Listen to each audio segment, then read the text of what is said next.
For today's Monday makeup lesson, I'm going to show you how to create a classic smoky eye. It's one of those looks that looks so good on so many people, and I have lots of tips and tricks to show you guys to make sure it works perfectly for you. So let's get started. The first step to a perfect smoky eye is to make sure you're priming the lids, and you can use eyeshadow primer or concealer, but what you really want to make sure you're completely covering the lid from the lash line up to the brows to create a blank canvas. This is to disguise any discoloration that we might naturally have on our lids and also give the eyeshadow something to hold on to. So you actually want to leave your eyeshadow primer or concealer just a little sticky. This will actually grab hold of the shadow. However, I do have a little trick to make sure you also get a good blend, so we'll get to that in a second.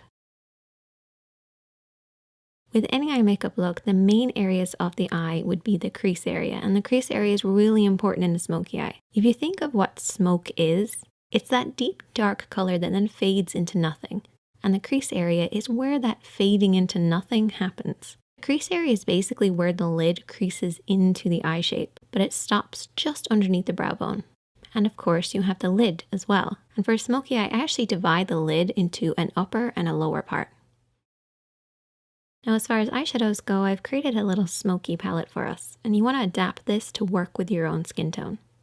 So the first shade is what I refer to as the base shade. So this is very similar to your own skin tone, could be a little lighter. We then have our contour shade. This should be a few shades darker than your own skin tone. And then you have your mid-tone, and your mid-tone is probably the most important. A lot of people refer to this as the transition shade. This is somewhere in between the base and the contour. That's why I call it a mid-tone, because it's a middle tone. And then we have our smoky shadow. So our smoky shade is basically whatever type of smoky eye that you want to create. I'm going to create a black one. So let's get started with this look, taking a blending brush and our base shade. And this is my little trick to get that perfect blend. We're basically going to start at the crease of the eye and then work up underneath the brows. So you want to pack on this base shade to create a silky powdery effect, but avoid the lid.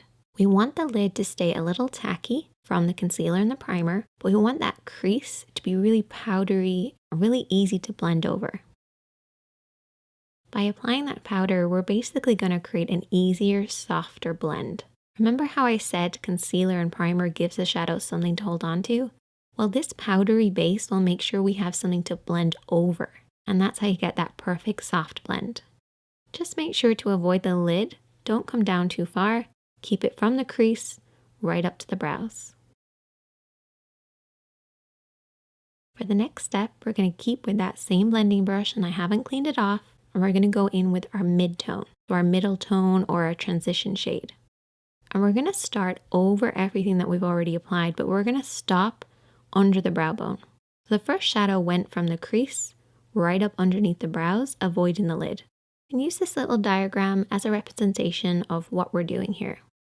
We're starting in this crease area and then softly blending upwards.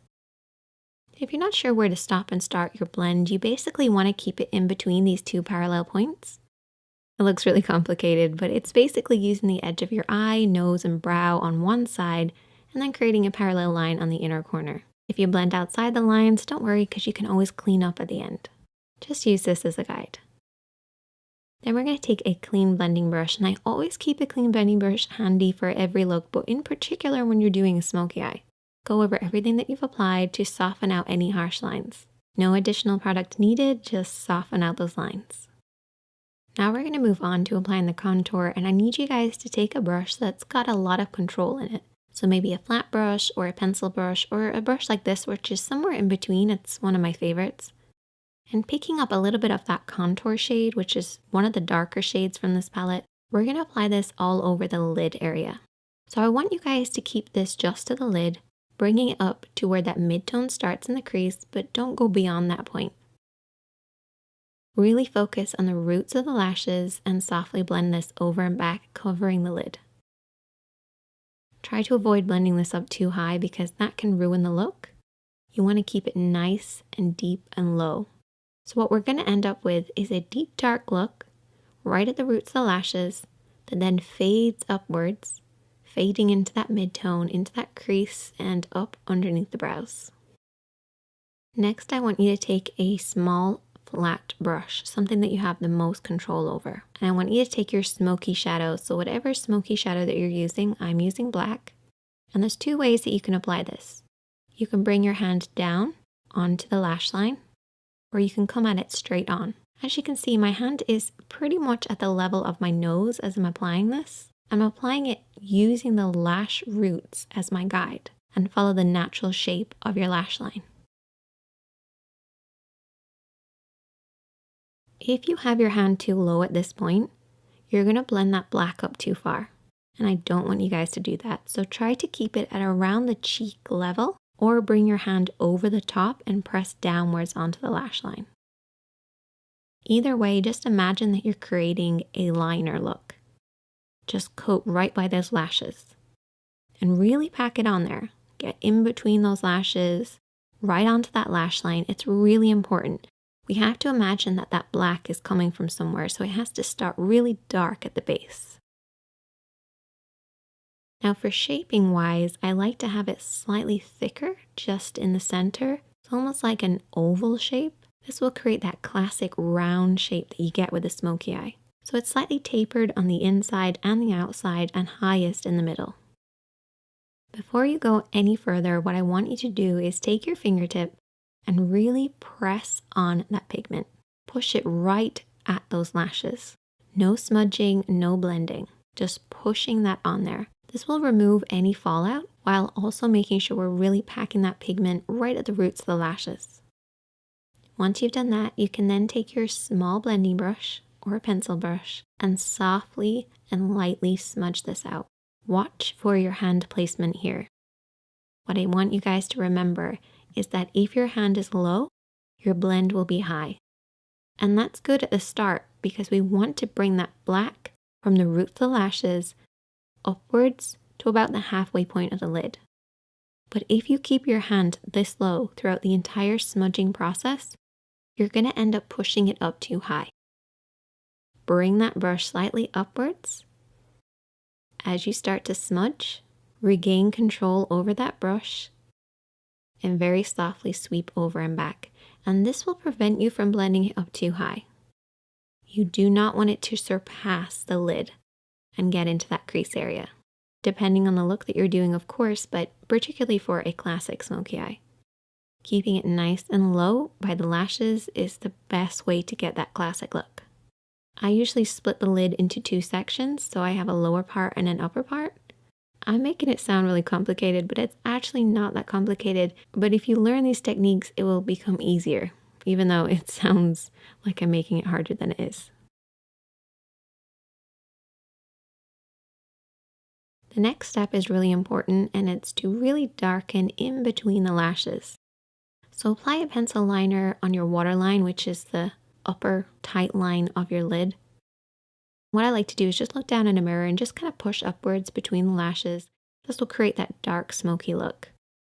You have to imagine where this smoky depth is coming from, and it should be coming right between the lashes. So try getting that pencil right in there.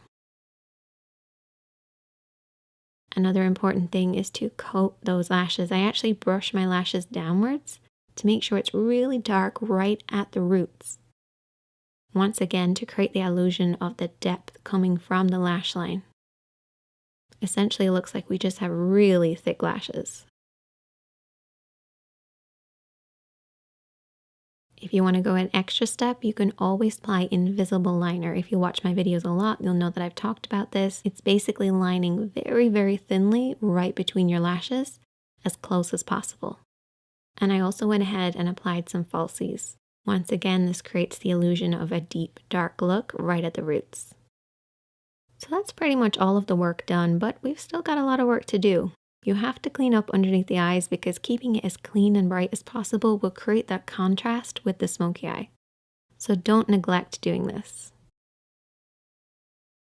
You also want to clean up underneath the brows by taking a little bit of the base shade and a small brush and applying this on the brow bone. We have already applied this, but reapplying it will actually brighten this up. And you can also pop a little bit of this shadow on the inner corner of the eye too. I like to imagine that the smoky eye is coming from my lash line and you don't have lashes right in there. So try brightening ever so slightly. Finish off with lots of mascara to balance out the top. And there you go. A classic smoky eye, and you can use these techniques to create any number of different looks. But I love that deep dark look starting at the roots of the lashes and blending upwards. If you try out this look, I would love to hear from you guys. You can also send me a picture, and if you have any problems, I'm always here to help, so just leave a comment and I'll try and get back to you. Check out the other videos on the screen, hit that like button if you learned something, hit that subscribe button if you're new, and I'll see you guys in the next one.